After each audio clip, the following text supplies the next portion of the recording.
Olá a todos, meu nome é João, sou o PEC da Diretoria de Ensino de Pindamonhangaba. Estou muito feliz de estar aqui com vocês, trazendo esse vídeo que pode auxiliar, no planejamento escolar para o ano de 2025.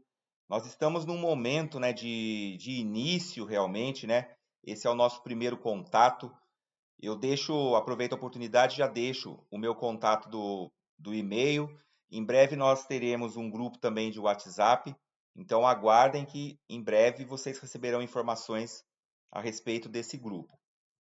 Bom, para a gente começar, para a gente iniciar esse pequeno vídeo, eu coloco aqui uma provocação que eu acredito que, principalmente para todo início de ano, é uma coisa que o professor sempre traz, sempre tem consigo, Que é a de como que o componente de história ele pode fortalecer o ensino-aprendizagem dos estudantes, mas sempre com aquele foco, de formar um sujeito crítico e transformador de sua realidade diante dos desafios e também das contradições que a gente vem percebendo, no mundo moderno, Isso aí é um recorte da BNCC e a ideia desse nosso vídeo de hoje é pensarmos no preparo da aula. A gente sabe que o componente de história ele é um componente desafiador em muitos momentos,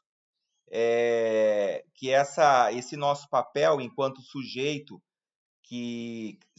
crítico é algo que a gente precisa trabalhar lá desde o início com os nossos estudantes. Então, de que maneira eu devo articular o meu saber, a minha prática pedagógica, para que eu consiga atingir esse meu objetivo e consiga superar esses desafios e consiga também fazer com que meu aluno, ele seja um sujeito de sua própria aprendizagem. Eu começo com uma mensagem que eu retirei de um livro, do Jorge La Roça, chamado Pedagogia Profana, É uma edição 2010, da editora Autêntica. E eu vou ler um trechinho para vocês para a gente começar esse nosso pequeno vídeo. O Jorge, Jorge La Roça, ele diz o seguinte, que a reconstrução e a interpretação do passado é um fazer valer o passado para o presente, o converter o passado no acontecimento do presente. Só assim é verdadeira a experiência. A experiência do passado, portanto, não é um passatempo, um mecanismo de evasão do mundo real e do eu real, e não se reduz tampouco ao meio para adquirir conhecimento sobre o que aconteceu. No primeiro caso, o passado não nos afeta, nem em nós próprios, nem em nosso presente, dado que transcorre num espaço de tempo separado. No segundo caso, o passado também pouco nos afeta, nem em nós mesmos, nem em nosso presente, dado que aquilo que sabemos mantém-se exterior a nós mesmos e ao mundo em que vivemos. A interpretação do passado só é experiência quando tomamos o passado como algo ao qual devemos atribuir um sentido em relação a nós mesmos.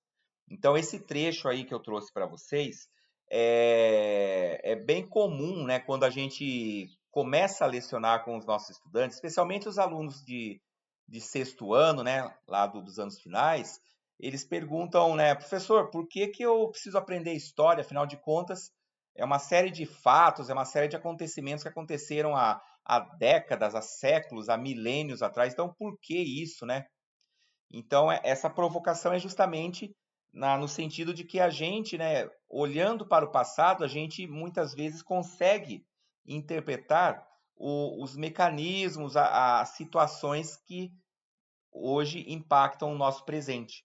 Então, como a gente está falando de construção, de sujeitos críticos, a história é de suma importância para esse movimento, para esse despertar dessa consciência crítica,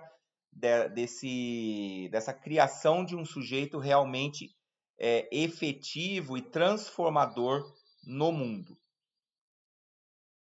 O objetivo para a nossa reunião de hoje é oferecer para vocês, docentes, né, subsídios para que possam planejar as suas aulas, considerando os materiais que nós temos, né, que são disponibilizados pela Secretaria de Educação, né, que seriam eles o escopo sequência, o material digital e o livro do estudante e também os demais recursos, sempre pensando, né, no foco a aprendizagem dos nossos estudantes.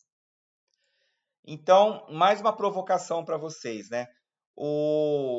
Quando a gente vai começar a planejar as nossas aulas, eu tenho que começar de algum ponto, né? Então, quais são os documentos oficiais que irão nortear o planejamento das aulas dos docentes? Temos clareza sobre a estrutura dos materiais orientadores e de apoio pedagógico que serão utilizados? Ações eficazes e assertivas do planejamento, elas dependem da qualidade do nosso entendimento a respeito dessas questões. Então, se a gente não compreende o que nós temos em mãos em termos de material, a gente não consegue planejar. E durante o vídeo eu quero deixar bem claro para vocês a importância desse planejamento, a importância mesmo do preparo da aula em função do tempo, em função do nosso currículo e principalmente em função, né, do aprendizado dos nossos estudantes. O material de apoio, né, que a gente tem para o desenvolvimento do currículo paulista, ele está baseado em 3 pontos. O primeiro deles é o escopo sequência, né, que já foi disponibilizado, o material digital, também disponibilizado, e o livro do estudante que as escolas receberam, né? Trata-se de uma novidade, né? Ele vai ser disponibilizado bimestralmente no formato impresso, né, para os estudantes e para nós professores, né, dos componentes da formação geral básica, ele vai se encontrar apenas de modo digital. Aqui eu tenho um recorte mais detalhado de cada um deles, né? Uma rápida explicação. Nós sabemos que muitos professores estão começando esse ano, né? Iniciando, foram efetivados a partir de 2025 e são novos na rede. Então, vamos entender um pouco o que é cada um desses materiais. O escopo sequência, ele é um documento que apresenta para cada componente, né, curricular e série, a sequência de aulas propostas para o ano letivo, incluindo, né, a cada aula quais são as habilidades que vão ser trabalhadas, os conteúdos e os objetivos de aprendizagens que serão desenvolvidos. O material digital, né, ele é o recurso da aula em si, né? Ele apresenta uma série de sessões, elementos gráficos, aonde o professor ele vai trabalhar a dinâmica de aula. Tanto o escopo sequência quanto o material digital, eles já foram utilizados no ano de 2024. A questão aqui é que o material digital para esse ano, ele traz um novo layout, sendo que ao final desse material a gente tem uma parte destinada ao professor, alguns apontamentos importantes para o professor. A nossa novidade para esse ano é o livro do estudante, né? Que vai oferecer uma abordagem prática, interativa, incentivando o protagonismo. Protagonismo uma das bases do currículo paulista e vai apoiar o professor, né, nesse processo de ensino-aprendizagem. Ele é um material novo, as escolas receberam, né, esse material e vocês vão perceber que existe apontamento dentro do material digital dos momentos onde o livro do estudante deve, né, pode ser usado. Aqui, ó, a carinha deles, né? Então, eu tenho ali, né, o livro do estudante. Aqui é um recorte do livro da primeira série do ensino médio, né? Então, nós temos ali o livro do estudante de língua portuguesa e matemática, o nosso livro, né, que é História e Geografia, e o terceiro livro, que é Física, Biologia e Química. Essa aí é a carinha de cada um deles. Os alunos, a ideia é que eles vão estar recebendo esse novo material, né? Essa nova apostila, como é comum a gente tratar, né? Então, a gente vai ter o MD, que é o material digital, e a gente vai ter o MI, que é o livro estudante, o material impresso. O livro ele é dividido, né, em várias em várias partes. Então ele começa com o resumo, né? Onde vai haver a sistematização dos principais conceitos que estão sendo abordados na aula. A gente tem atividades que fazem parte do na prática, né? São atividades para aplicar e consolidar os conhecimentos adquiridos.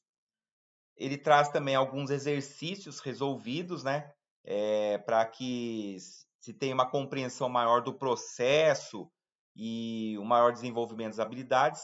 E ao final, ele apresenta algumas questões de avaliações externas, por exemplo, Enem, o próprio Saresp, no campo aprofundando, tá? Além de aulas de revisão, onde esses conteúdos, eles vistos em aulas anteriores, eles são revistos através de seleção de alguns exercícios, tá?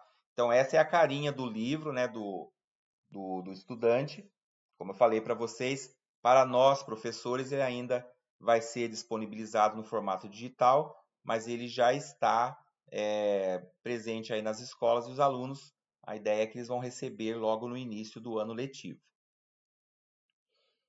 Bom, falando do que nos compete em relação ao preparo das aulas, como que eu faço, como que eu acesso os materiais? Então, aí eu já tenho aí um pequeno recorte, né? Nós vamos acessar esses materiais no repositório da Secretaria da Educação. Então, o material curricular, né, o escopo sequência, eu consigo acessar, né, pelo Google, né, digitando lá repositório CMSP, vou fazer o meu login e aí eu vou ser encaminhado para a página onde eu consigo tanto o material digital quanto o escopo sequência. Vamos lá ver como que nós fazemos isso. Para acessar, né, esse repositório, eu vou utilizar o mesmo login da Secretaria Escolar Digital. Então, eu vou clicar, né, no cardzinho Sou Servidor, vou acessar, vou colocar o meu login, e daí, vamos supor que eu quero acessar o escopo sequência para mim preparar a minha aula. Eu vou clicar, né, no campo classificação, vou colocar materiais pedagógicos, a categoria vai ser ementas e escopo sequência, e a subcategoria, o ano que nós estamos, o ano de 2025. Fazendo isso, né, eu já vou ter acesso ao escopo sequência. O escopo sequência ele é uma planilha, né, que é apresentada. Você vai ter as abas no canto inferior, onde você vai localizar o componente de história. Vai clicar e aí você tem o ano, série, a aula, a habilidade trabalhada em aula, o objeto de conhecimento e o título da aula. Isso é muito importante, a gente vai ver mais para frente nesse vídeo. Isso é muito importante porque a gente vai trabalhar muito com a gestão do tempo, aliás, em todos os bimestres. E eu saber o que eu vou selecionar, o que eu vou priorizar, o que eu vou trabalhar, isso é muito importante para o nosso planejamento. Falando em material digital, né? Voltei lá na telinha, na primeira tela, clico em materiais digitais, seleciono qual é a etapa, né? Então, pode ser o ensino fundamental de 9 anos, anos finais, ou pode ser ensino médio. Aqui está selecionado ensino médio. Seleciono, né, a série que eu pretendo acessar, né? A primeira, segunda ou terceira série, sexto, sétimo, oitavo ou nono, em caso de ensino fundamental, o bimestre e também o componente história. Aí, fazendo tudo isso, eu vou ter as aulas correspondentes ao bimestre. Então, as aulas elas estão separadinhas, né? Aula 1, aula 2, aula 3. E quando a gente olha no campo ali mais de perto, a gente vai perceber que as aulas são disponibilizadas em dois tipos. No modelo PDF e no modelo PPT, né? no PowerPoint. A recomendação é que a gente sempre faça o download do PowerPoint, porque é um material que o professor pode customizar, que o professor pode fazer adaptações de acordo com o seu perfil de turma, ok? Então, sempre faça a opção pelo download em PowerPoint. O material digital, né, ele segue a mesma lógica do ano passado, né? Então, as aulas são estruturadas em diferentes momentos. Então, nós temos lá o momento do para começar, o momento do foco no conteúdo, o momento na prática, aplicando, aprofundando e, ao final, o que aprendemos hoje, que seria o nosso momento de revisão, o momento mesmo de da gente apurar o que os alunos conseguiram aprender com as nossas aulas, ok? Pensando nisso, então nós temos aí três elementos, né? O escopo sequência, o material digital e o livro do estudante. Pensando nisso, como que eu vou fazer o planejamento da aula a partir de todos esses elementos? Então, eu vou dar para vocês um exemplo, eu vou utilizar um exemplo do material do ensino médio, de como eu sugeriria o preparo dessa aula, ok? Então, nós temos aí, ó, como exemplo, a aula 1 do primeiro bimestre, da primeira série. O título é A Produção do Conhecimento Histórico, o ofício do historiador. Quando eu pego, né, esse material, vamos lembrar que o material digital ele traz diferentes momentos para a aula. No caderno que os alunos também vão ter, né, no livro do estudante, eles também vão ter ali o resumo que vai dar mais ou menos uma base sobre o que vai ser trabalhado na aula. Essa aula vai falar a respeito do ofício do historiador, vai falar a respeito de fontes históricas, vai falar a respeito de como é feito esse trabalho com fontes históricas. Então, esses são os objetivos que se busca com a aula, né? Então, nós teremos como conteúdos, né? Produção do conhecimento histórico, fontes históricas, construção da narrativa historiográfica. Qual que é o meu objetivo com essa aula? Analisar a importância do método para a produção do conhecimento histórico, compreender o processo da construção das narrativas na produção historiográfica. Aqui eu fiz o recorte do escopo sequência, eu localizei essa aula no escopo sequência. Então, trabalhando esse material, eu vou estar trabalhando a habilidade, né, identificar, analisar e comparar diferentes fontes e narrativas expressas em diferentes linguagens, com vistas à compreensão de ideias filosóficas e de processos e eventos históricos, geográficos, políticos, econômicos, sociais, ambientais e culturais. Tá? Então, percebam que é sempre importante a gente pensar as nossas aulas a partir do escopo sequência, sempre relacionando também ao material digital. O ponto de destaque é o momento do livro. Então, quando vocês estiverem com o slide, né, com o material digital em mãos, no momento de preparo da aula, você vai verificar que numa das lâminas do slide vai estar esse ícone aí que eu destaquei, que é o Veja no Livro. Toda vez que você tiver este ícone, significa que esta atividade ela está no livro do estudante, tá? Então aqui no caso é uma tarefa, é uma atividade que tem um tempo previsto de 35 minutos. Observem aí ao lado, né, o reloginho marcando 35 minutos. E é uma atividade onde o professor vai precisar organizar a sala em grupos. Então, no livro do estudante, eles vão ter diferentes textos, né, de apoio e um roteiro de perguntas. Então, o que é a proposta da atividade? Os alunos vão dialogar, vão comparar as fontes históricas e vão responder a uma série de perguntas que estão presentes lá. Ainda nessa atividade, né, a gente vê que são 4 estações, uma tratando sobre a epopeia de Gilgamesh, uma tratando sobre o Código de Hammurabi, uma falando sobre os zigurates de Ur e uma falando sobre os selos cilíndricos, né? Então, a proposta é que cada grupo terá 15 minutos para analisar a fonte e responder ao roteiro de perguntas. o que vai acontecer? O roteiro de perguntas, ele fala sobre a tipologia da fonte, qual sociedade foi produzida, qual a intencionalidade.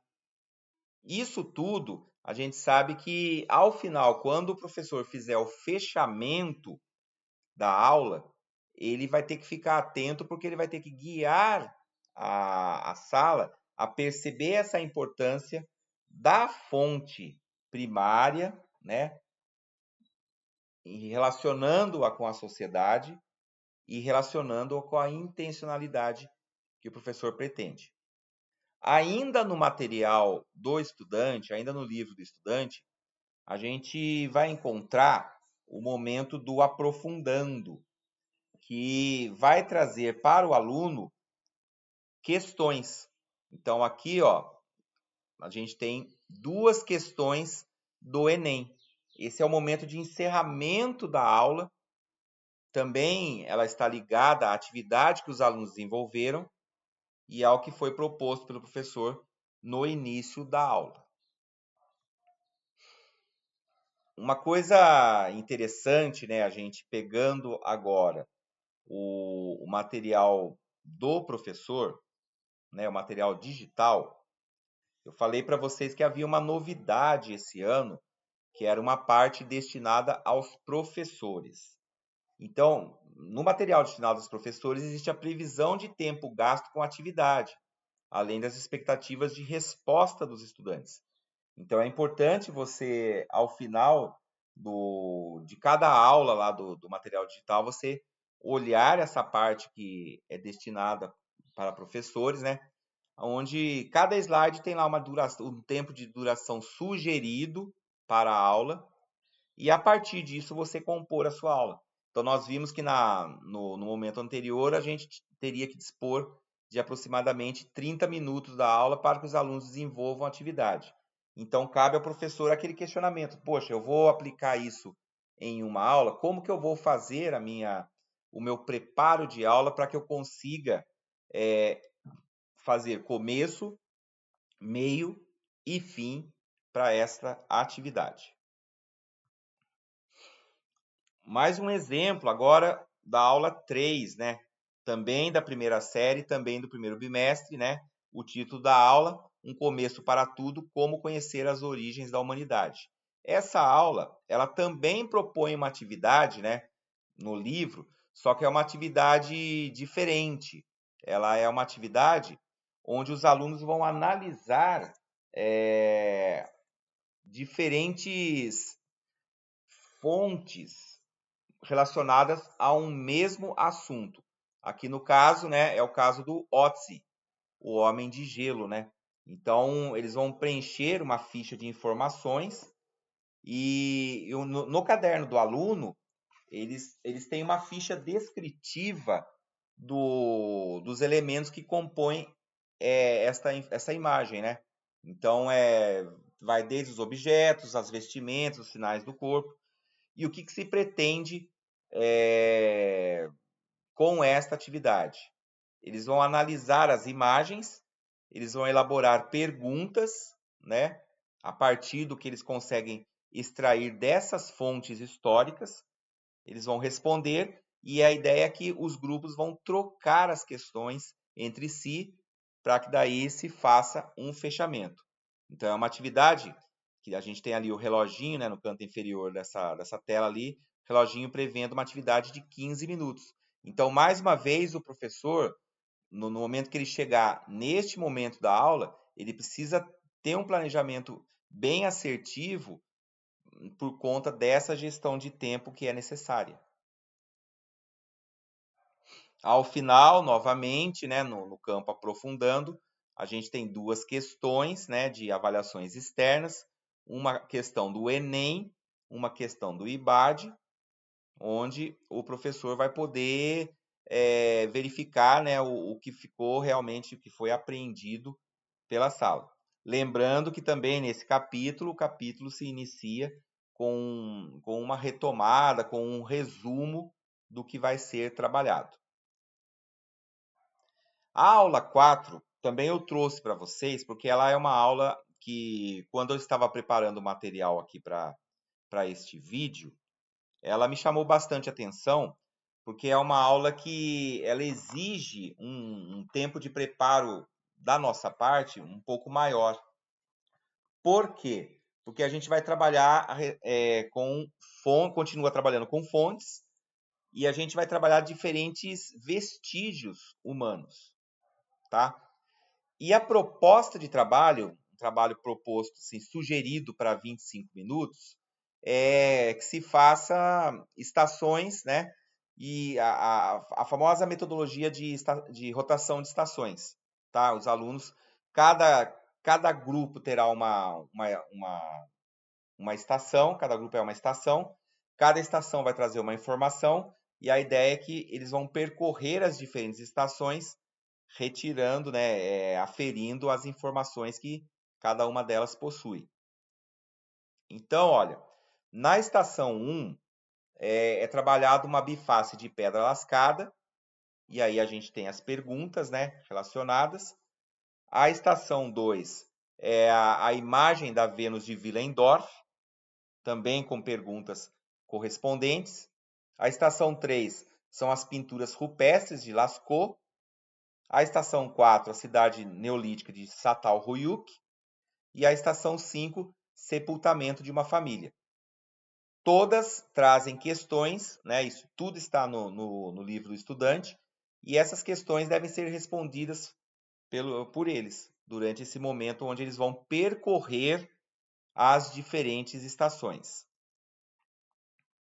O que acontece? A gente sabe que a proposta final, depois que os alunos percorreram as estações, eles vão ser convidados a construir 5 categorias a partir do que eles analisaram.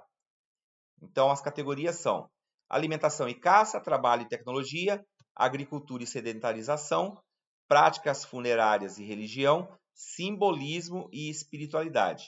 Cada grupo deve dar pelo menos uma contribuição para cada categoria. É uma atividade prevista para 10 minutos. Nós sabemos que quando o aluno ele olha cada uma das imagens ou responde aquelas perguntas, a gente sabe que muitas vezes é necessário ao professor o quê? Oferecer algo a mais. Então, fica aí de sugestão, né, que se ofereça aos estudantes nesta atividade uma folha impressa com os pontos principais abordados em cada uma das estações, né? Os tópicos também podem ser disponibilizados depois da aula, né, em arquivo digital, porque também servem como estudo. Então, vamos pensar, né?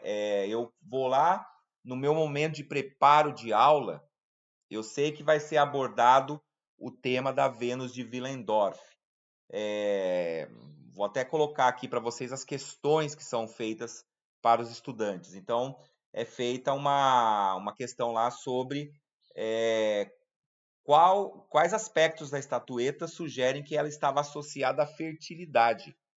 A gente sabe que muitas vezes os alunos chegam e eles não têm essa bagagem, não têm somente primeira série do ensino médio,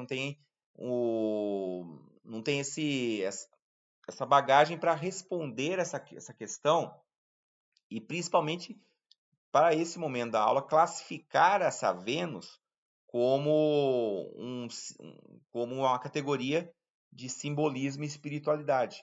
Então a sugestão é o quê? O professor prepara, né, um texto sobre a Vênus de Willendorf, prepara um texto sobre as pinturas rupestres da caverna de Lascaux, sobre a cidade neolítica lá de Çatalhöyük, sobre a questão da tecnologia para a pedra lascada. Ele prepara tudo isso, né, uma coisa bem simples mesmo, e entrega para os grupos. Então, além do livro, né, do que a gente tem no livro do estudante, os alunos também terão uma folhinha onde eles vão fazer uma leitura complementar, e aí sim vão conseguir responder a esses questionamentos e depois conseguir construir junto com o professor essas categorias.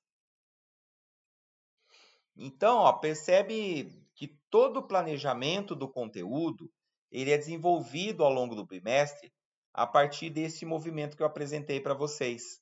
Então, a gente tem o escopo sequência, que traz o que se espera de aprendizagem no bimestre, o material digital, que traz a divisão nas aulas. A gente não pode esquecer do mapa foco, né, que quando a gente também pensa em avaliações externas como SAESP e SAEB, e principalmente qual que é o nosso principal foco para isso. Como que eu vou fazer isso, né? Caber dentro das aulas que eu tenho no bimestre. Então, um ponto muito importante é a definição do cronograma bimestral das minhas atividades. A gente sabe, né, que com a resolução SEDUC 85, o componente de história, nos anos finais e no ano médio, nós tivemos alterações no número de aulas do componente para cada ano série. Então, é importante o professor se atentar a essa quantidade de aulas, tá? E para o seu planejamento. A diretoria de ensino, ela tem uma sugestão para os professores. A sugestão seria um cronograma para o semestre. O que eu vou colocar neste cronograma? A programação do que eu vou trabalhar nas diferentes semanas. Então, esse material já está de posse das escolas, já está com os coordenadores, e a ideia é justamente o professor ele pensar na dinâmica da sua aula a partir das semanas que ele tem disponível. Então, esse cronograma ele traz a divisão das semanas alinhadas ao nosso calendário pedagógico para o ano de 2025. O calendário pedagógico, estou aí mostrando para vocês, né? A gente sabe que o primeiro bimestre ele tem os meses de fevereiro, março e abril, né? Encerramento do primeiro bimestre, dia 16 de abril. Então, é importante sempre que o professor, quando ele for planejar a sua aula, ele observe o seguinte: olha, que dia eu tenho aula naquela sala? Eu vou ter feriados em algum dia que possa comprometer a minha aula? Qual a semana da prova paulista? Isso vai interferir também em minha aula? Quantas semanas eu tenho, né, do dia 3 de fevereiro, que é o início do bimestre, até 16 de abril, quantas semanas eu tenho para mim trabalhar o que está sendo proposto no escopo sequência? E a partir disso, né, como eu vou planejar a minha aula, lembrando, né, tudo aquilo que a gente já vem falando antes. Lembrando que eu preciso colocar os meus alunos como protagonistas da ação, eu preciso pensar os diferentes momentos da aula, eu preciso estudar a maneira como eu vou trazer isso para eles, né, e como que eu vou articular o material digital e o livro do estudante, até porque uma coisa que é muito importante deixar aqui para vocês: um material não substitui o outro. Então, o material digital e o livro do estudante, eles se complementam. Eu não posso abrir mão de um e só trabalhar apenas com o outro. Lembretes importantes, né? A gente já está se encaminhando para o final desse vídeo. Além de tudo isso que a gente falou, também é importante a questão das tarefas, né? O professor está monitorando a execução das tarefas. Em relação às avaliações, né? A gente tem uma resolução 104, que fala, entre outras coisas, né, que o professor deve estar sempre prevendo os instrumentos de avaliação, no mínimo 2, e principalmente nós PECs, nós tivemos uma nova resolução a respeito do núcleo pedagógico. O núcleo pedagógico está sempre à disposição, né? E assim, nós sabemos que temos professores novos no estado, nós sabemos que muitas vezes, né, esses materiais que são materiais novos que chegaram nas escolas, eles trazem desafios. Então, o núcleo pedagógico ele está sempre à disposição do professor. Basta entrar em contato com a gente, que a gente agenda uma visita, a gente vai até a escola. Ah, o professor tem uma boa prática, tem uma aula que ele preparou e ele quer compartilhar conosco. Nós assistimos também aulas, tá? Então, o professor gostaria que nós fôssemos até a escola para assistir aula. Podemos ir. O professor está com algum problema, alguma coisa relacionada a como que eu vou encaminhar o meu currículo a partir do perfil da sala que eu já consegui traçar. Basta entrar em contato com a gente, porque o núcleo pedagógico, repetindo, ele está sempre à disposição. Basta entrar em contato, tá? Eu já deixei o meu contato logo no início. E no mais, gente, gostaria de desejar novamente um bom retorno às aulas. Até a próxima. Na sequência, eu vou deixar com vocês o slide, que é a lista de presença. É importante preencher isso daí para a gente ter o controle, assim, a gente ter a noção de quantos professores tiveram acesso a esse vídeo, tá? Um feliz 2025 para vocês. Um forte abraço. Tamo junto sempre. Até a próxima.